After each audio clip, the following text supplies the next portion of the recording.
Si Jomar at Carla, Kalingap ay sumikat sa social media dahil sa kanilang inspiring na love story at pagtulong sa kapwa. Nagsimula sila bilang simpleng content creators na nagbabahagi ng kanilang araw-araw na buhay, pero kalaunan ay nakilala dahil sa kanilang malasakit sa mga nangangailangan.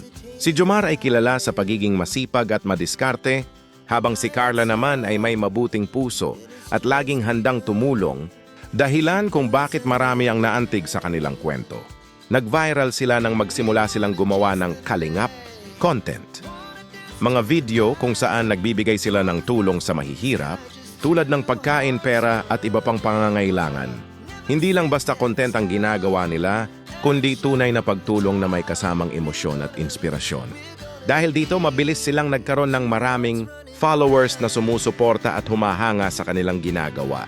Habang tumatagal, mas lalo pang lumalim ang kanilang relasyon.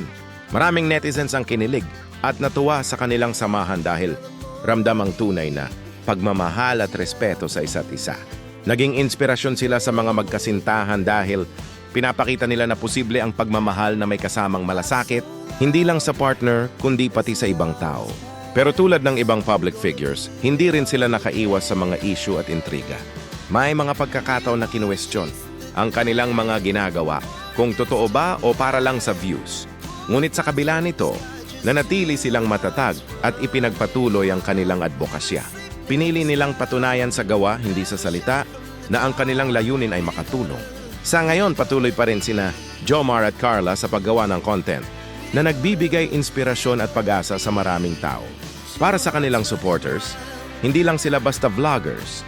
Isa silang simbolo ng pagmamahal, pagtutulungan at kabutihan sa gitna ng hirap ng buhay.